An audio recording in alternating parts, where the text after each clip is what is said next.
ప్రభు నామంలో మీ అందరికీ వందనాలు. నా ప్రెగ్నెన్సీ జర్నీలో అలాగే జోయా ఎన్ఐసీలో ఉన్నప్పుడు దేవుడు మా కుటుంబం పట్ల చేసిన గొప్ప కార్యాలు మీకు తెలియచేయాలన్న ఆశపడుచున్నాను. నాకు ప్రశాంత్కి మే 31న వివాహం జరిగింది. తర్వాత ఆగస్ట్ 2న నా ప్రెగ్నెన్సీ కన్ఫర్మ్ అయింది. సో ప్రెగ్నెన్సీ కన్ఫర్మ్ అయిన తర్వాత 2 వీక్స్కి ఫస్ట్ స్కానింగ్ చేశారు. సో ఆ టైంకి నాకు 7 వీక్స్ ప్రెగ్నెన్సీ. సో అప్పుడు ఒక చిన్న ప్రాబ్లంతో స్టార్ట్ అయ్యింది. పెరిసాక్ ఫ్లూయిడ్ ఉంది అని చెప్పి. సో అది ఉండడం వల్ల 2 వీక్స్కి నాకు స్కాన్ చేస్తూ ఉన్నారు. సో నెక్స్ట్ స్కాన్ చేసినప్పుడు హెమరేజ్ ఒకటి ఫామ్ అయింది అని చెప్పి నాకు రిపోర్ట్ రావడం జరిగింది. సో కంప్లీట్గా నాకు బెడ్ రెస్ట్ తీసుకోమని చెప్పి డాక్టర్స్ సజెస్ట్ చేశారు. అది ఎందుకు వస్తుంది అని మేము క్వశ్చన్ చేసినప్పుడు మెడికల్లీ ఎందుకనేది ఎవరు ఎక్స్ప్లెయిన్ చేయలేరు. సో అది ఎలా వస్తుందో అలానే పోవాలి అని చెప్పి చెప్పారు. సో దాని విషయంలో మేము ఎంతగానో ప్రార్థించాము. సో మీరు కూడా ఎంతగానో మా కొరకు ప్రార్థించారు. సో ఆ టైంలో నేను ఏంటి ప్రభు నా పరిస్థితి అని ప్రార్థన చేసుకున్నప్పుడు నేను చర్చ్లో ఉన్నప్పుడు వర్షిప్ చేస్తున్నప్పుడు దేవుడు నాతో మాట్లాడింది. నాకు స్వరం వినపడింది.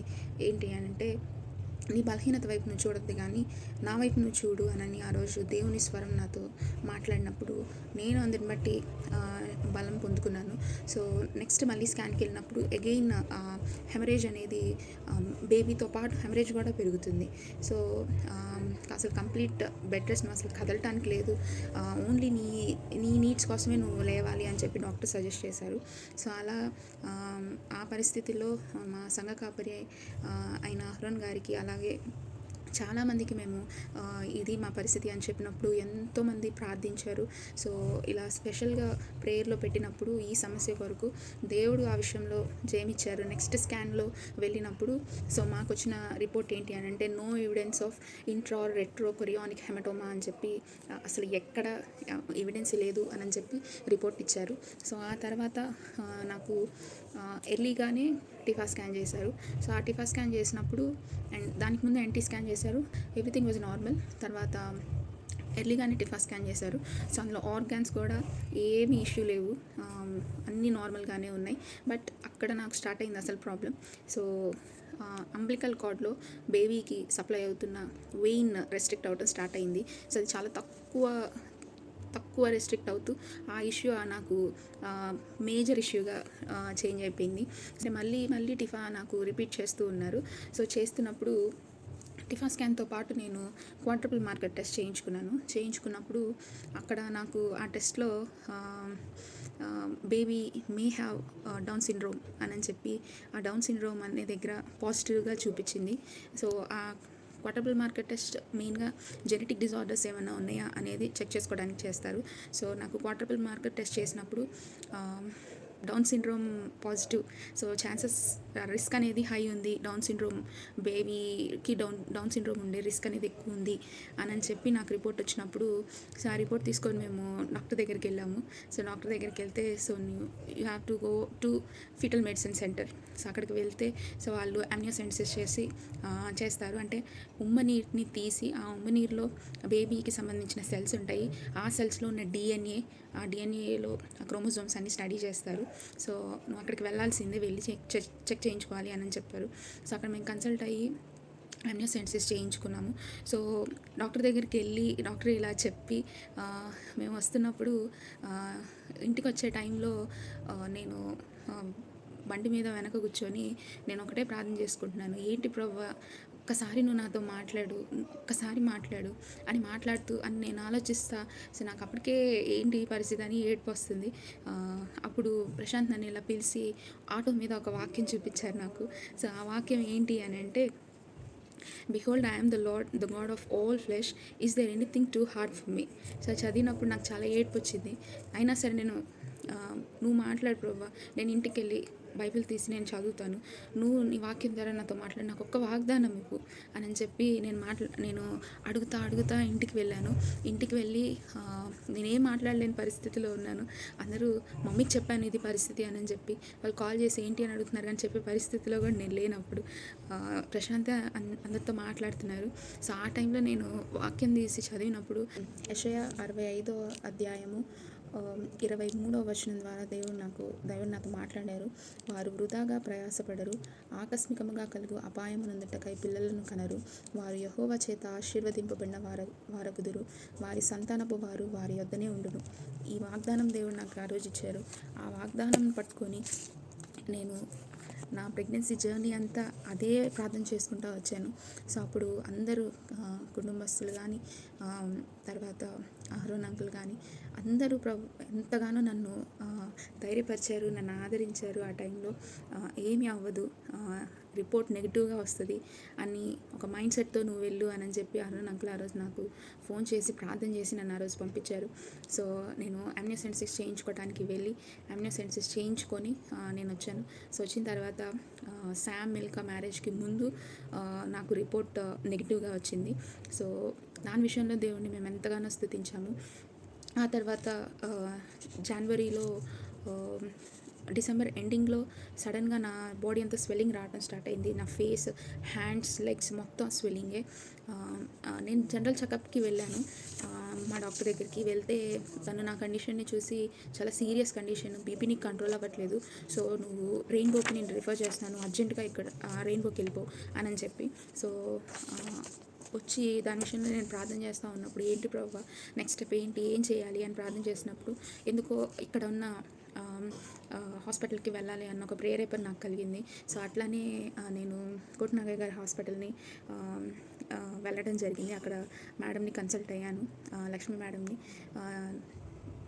కన్సల్ట్ అయినప్పుడు మేడం చాలా పేషెంట్స్తో నా కేసు అంతా స్టడీ చేసి అసలు ఏంటి అని అర్థం చేసుకొని ఒక 2 days నువ్వు ఇక్కడ ఉండు, నేను అబ్జర్వేషన్లో పెట్టుకుంటాను అని అంటే నేను 2 days అక్కడ స్టే చేసి, సో నా పరిస్థితి ఏంటి అని అక్కడ వాళ్ళకి అర్థం అవ్వాలి అని నేను అక్కడ స్టే చేసినప్పుడు, సో వాళ్ళు నాకు పిలిచి ఏం చెప్పారు అని అంటే బేబీకి వెళ్ళాల్సిన బ్లడ్ సప్లై రెస్ట్రిక్ట్ అవుతుంది, బేబీ గ్రోత్ అనేది చాలా తక్కువగా ఉంది. సో మనం చేయగలిగింది ఏంటంటే బీపీని కంట్రోల్ చేస్తూ బేబీ అట్లీస్ట్ ఒక 1 kg అన్న వచ్చేంత వరకు మనం ఇట్లాగా కంటిన్యూ చేసుకుంటా 1 kg వచ్చిన తర్వాత ఒకవేళ నిజంగా చాలా అత్యవసర పరిస్థితి అంటే అప్పుడు మనము సి సెక్షన్ చేసి డెలివరీ చేద్దాము అనేసి వాళ్ళు ప్లాన్ చేసుకున్నారు. సో అట్లానే అనుకొని మళ్ళీ నేను వెళ్ళి 1 week అక్కడ అబ్జర్వేషన్లో ఉన్నాను. ఆ 1 week అబ్జర్వేషన్లో నేను ఎక్స్టర్నల్గా ఆక్సిజన్ మాస్క్ పెట్టుకోవాల్సిన పరిస్థితి వచ్చింది. అలా 1 week అబ్జర్వేషన్లో పెట్టుకొని బీపీని కంట్రోల్ చేస్తూ బేబీ హార్ట్ బీట్ని మానిటర్ చేసుకుంటూ వాళ్ళు చూశారు. 1 week అబ్జర్వేషన్ తర్వాత మేడం మళ్ళీ స్కాన్ చేయించినప్పుడు ఆ స్కాన్ వెయిట్ తగ్గిపోతుంది అని చెప్పి రిపోర్ట్లో తెలిసింది. సో అప్పుడు మేడం సార్ మమ్మల్ని కూర్చోబెట్టి, సో ఇది సిచ్యువేషన్ 50-50 ఛాన్సెస్, సో ఒకవేళ తీసిన ఎట్లాంటి పరిస్థితులు ఉంటాయో తెలియదు, సో అని మీరు ఇంకొక ఒపీనియన్ తీసుకుంటే మంచిది రెయిన్బో హాస్పిటల్కి వెళ్ళి అని చెప్పి మాకు చెప్పినప్పుడు సో నాకు చాలా ఏడుపు వచ్చింది.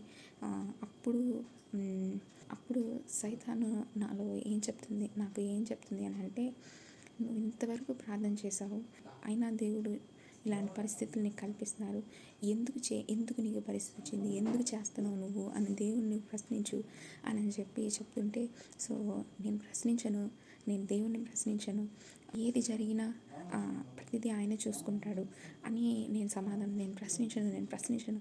సో ఇది నాకు లోపల ఇంటర్నల్గా నాలో జరుగుతున్న పోరాటం ఇది. సో ఆ సమయంలో పరిశుద్ధాత్మ దేవుడు నాకు కొన్ని మాటలు గుర్తు చేస్తున్నారు. అదేంటంటే స్టాన్లీ మామ రాసిన సాంగ్లో ఉంటుంది, రూపించిన నిన్నే చేస్తున్నదేమని ప్రశ్నించే అధికారం నాకున్నదా, నీ చిత్తం నెరవేర్చుటే నా పనై ఉన్నది, నిన్ను తృప్తిపరచుటే నా భాగ్యమై ఉన్నది. అది నేను పాడుకుంటూ ఉండగానే నా మనసులోకి తెలియని ఒక నెమ్మది కలిగేది. ప్రభా అప్పుడు నేను ప్రశాంతరం కలిసి ప్రార్థించాం. ప్రభా నీ చిత్తం ప్రభా, మీరు మా విషయంలో ఏం చేయాలనుకుంటున్నారు అదే మీరు చేయండి, దేనికైనా సరే మేము సిద్ధంగా ఉన్నాము. అదే పోరాటంతో నేను నెక్స్ట్ డే రెయిన్బో హాస్పిటల్కి కూడా వెళ్ళాను. వాళ్ళు సేమ్ అన్నీ టెస్ట్ చేశారు, స్కానింగ్ తీశారు, మళ్ళీ సేమ్ వాళ్ళు అదే చెప్పారు. అండ్ ఫైనాన్స్ గురించి అక్కడ మాట్లాడినప్పుడు చాలా కాస్ట్ అవుతుంది అని చెప్పి వాళ్ళు అక్కడ చెప్పారు. సో చెప్పినప్పుడు ఒకటే నాకు అక్కడ అనిపిస్తుంది, ఏంటి అని అంటే దేవుడు మమ్మల్ని ప్రేమించి ఇచ్చిన ఈ బహుమానము. సో దేవుని వాక్యంలో ఉంటుంది కదా, శ్రేష్టమైన ప్రతి ఈవియు సంపూర్ణమైన ప్రతి వరమును పరసంబంధమైనదై జ్యోతిర్మయుడగు తండ్రి యొద్ద నుండి వచ్చును. సో అది నాకు అనిపించింది, దేవుడిచ్చేది బహుమానం ఎప్పుడు గుడ్ అండ్ పర్ఫెక్ట్గానే ఉంటుంది కదా. సో నాకు ఇచ్చిన ఈ బహుమానం గుడ్ అండ్ పర్ఫెక్ట్గానే ఉంటుంది. సో ఎక్కడైనా సరే దేవుడు ఆయుష్ ఇస్తే ఆ బిడ్డను దేవుడు బ్రతికిస్తాడు కదా ఖచ్చితంగా అని చెప్పి, బట్ నేను బయటికి చెప్పలేకపోతున్నాను. యాజ్ ఎ మదర్ నేను ఆ డెసిషన్ తీసుకోలేకపోతున్నాను. సో అప్పుడు ఆ టైంలో మమ్మీకి దేవుడు డెసిషన్ తీసుకునే ధైర్యాన్ని ఇచ్చారు. సో మేము తెనాలి వచ్చేసి అక్కడ డాక్టర్స్ని కన్సల్ట్ అయ్యి, సో ఎలాంటి పరిస్థితి అయినా సరే, ఏ సిచ్యువేషన్ అయినా సరే మీరు ప్రొసీడ్ అయ్యి చేయండి, మేము ప్రతిదానికి మేము ఏదైనా సరే మేము ప్రిపేర్డ్గా ఉన్నాము, సో మీరు చెయ్యండి అని చెప్పి అక్కడ డాక్టర్ గారికి చెప్పినప్పుడు, సో వాళ్ళు January 22nd నాకు సి సెక్షన్ చేశారు. Then God blessed us with baby girl and she is just 600 grams. అప్పుడు నేను ఫస్ట్ విన్నది హర్ క్రై. తను తీసిన వెంటనే ఏడ్చింది. సో అది నాకు ఒక ఫస్ట్, దేవుడు మా విషయంలో ఒక కార్యం చేస్తున్నాడు అని దానికి ఒక ఫస్ట్ సైన్గా అనిపించింది నాకు.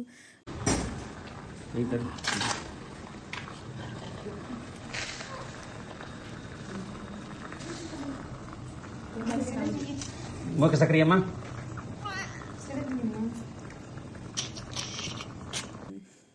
తను యాక్చువల్లీ డాక్టర్స్ ఏంటంటే ఆక్సిజన్ పెట్టుకుంటూ తీసుకెళ్ళి వెంటిలేటర్ మీద పెట్టాలనేది వాళ్ళ ప్లాన్.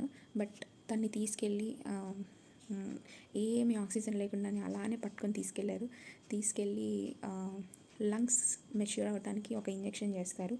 ఆ ఇంజెక్షన్ చేసేటప్పుడు డాక్టర్ మాకు చెప్పింది ఏంటి అని అంటే, అది చేసేటప్పుడు తను రెసిస్ట్ చేసింది అని చెప్పి, ఎలాంటి బేబీ అయినా సరే అలా మేము పట్టుకుంటే చేయటానికి వాళ్ళు అసలు ఏమీ కదలరు, బట్ ఈమె మాత్రం రెసిస్ట్ చేసింది అని చెప్పి. సో ఆ ఇంజెక్షన్ చేయటం వల్ల వెంటిలేటర్ మీదకి వెళ్ళాల్సిన పరిస్థితి రాలేదు. తర్వాత తనకి ఫీడింగ్ కూడా మెల్లమెల్లగా స్టార్ట్ చేసినప్పుడు స్టార్టింగ్ తను తీసుకోలేకపోయింది, కడుపు ఉబ్బరం వచ్చేది. బట్ ఒక సన్న క్యాథెటర్ తన హ్యాండ్లో నుంచి హార్ట్ వరకు వేసినప్పుడు ఫీడింగ్ తీసుకోవడం స్టార్ట్ చేసింది. రౌండ్ ద క్లాక్ మేము వర్క్ చేస్తూనే ఉన్నాం, తనకు మిల్క్ పంపిస్తూ, తనకు కావాల్సినవి అన్నీ మేము NICUలోకి పంపిస్తూ ఉన్నాము. తను ఆక్సిజన్ మాస్క్ కూడా పెట్టి తనకి ఇక్కడ చాలా పెద్ద గాయమైంది. దాని విషయంలో కూడా దేవుడు గొప్ప కార్యం చేశారు, పూర్తిగా అది మానిపోయేటట్టు. తర్వాత ఆక్సిజన్ తనంతట తను తీసుకోవడానికి చాలా టైం పట్టింది. బ్లడ్ ట్రాన్స్ఫ్యూజన్ చేశాక చాలా ఎనిమిక్గా ఉంది అని చెప్పి డాక్టర్ గారు నా బ్లడ్డే తీసుకొని తనకి బ్లడ్ ట్రాన్స్ఫ్యూజన్ చేసినప్పుడు అప్పుడు తనంతట తను ఊపిరి తీసుకోవడం స్టార్ట్ చేసింది. తర్వాత మెనీ ఛాలెంజెస్ ఎన్నో ఉన్నాయి NICUలో. డాక్టర్ గారు మాకు చెప్పినప్పుడు మాకు చాలా ఆశ్చర్యం అనిపించింది. ఆయన చెప్పింది ఏంటి అని అంటే, మేము ఏది చేసినా ఏ ట్రీట్మెంట్ ఇవ్వడానికి మేము ప్రయత్నించినా ఆ ట్రీట్మెంట్కి తను అడాప్ట్ అయ్యేది అని చెప్పారు.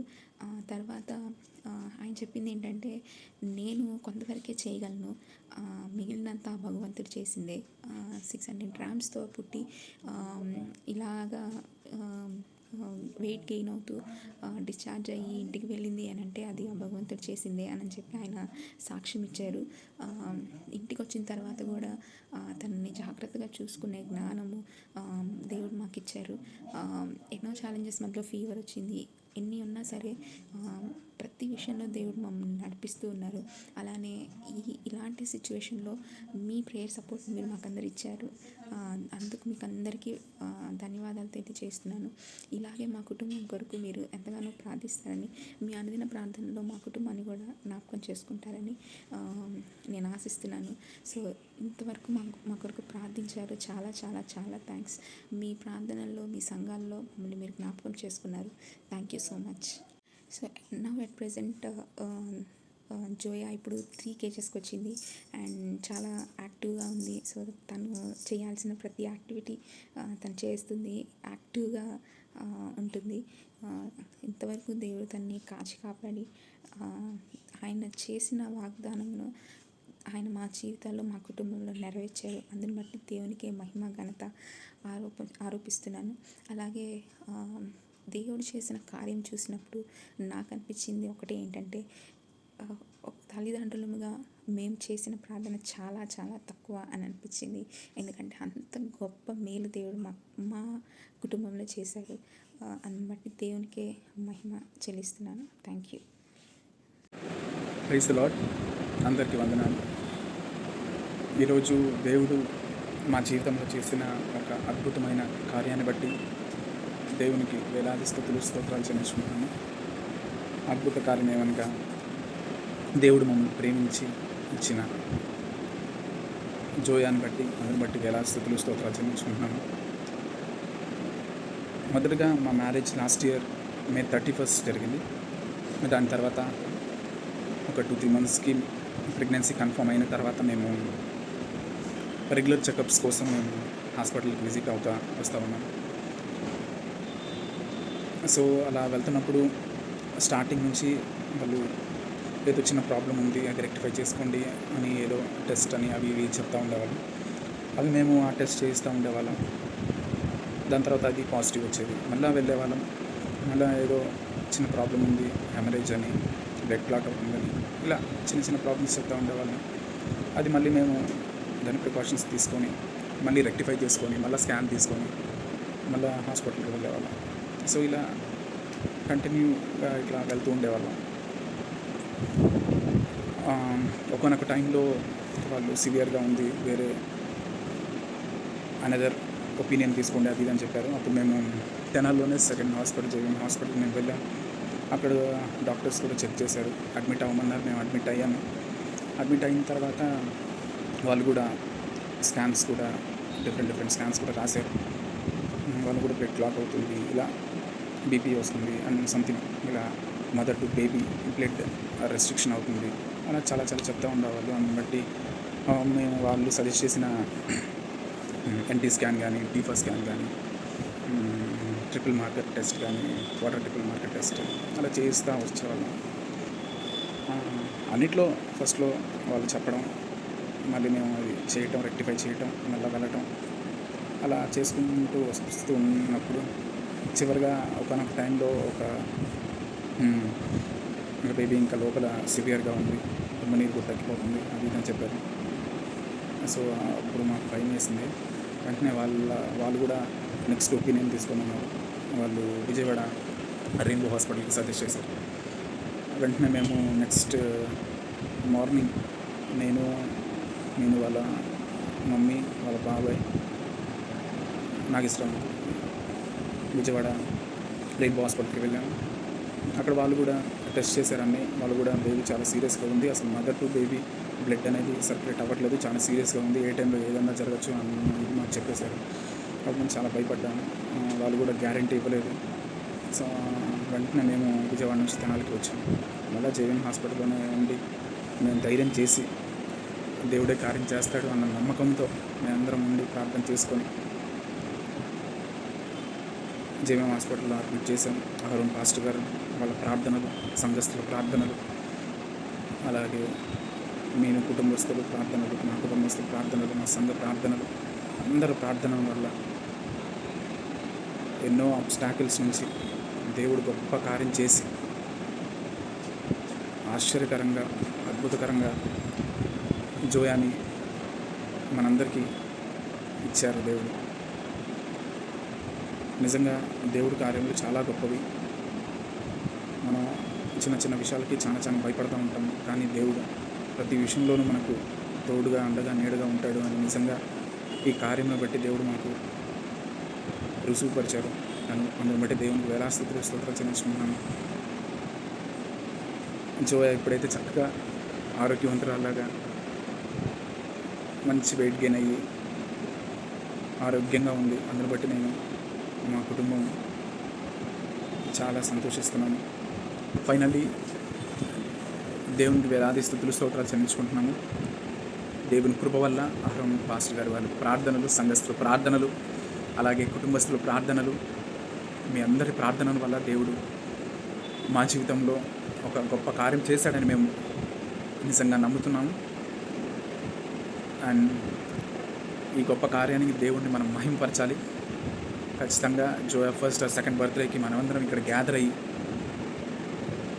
జోయా బర్త్డే సెలబ్రేట్ చేసుకొని దేవుడిని మహిమపరచాలని మేమందరం అనుకుంటున్నాము. సో మీ ప్రార్థనలకి మేము చాలా చాలా చాలా థ్యాంక్స్ చెప్పుకుంటున్నాము. సో ఈ చిన్న సాక్ష్యాన్ని దేవుడు దీవించును గాక. Praise the lord.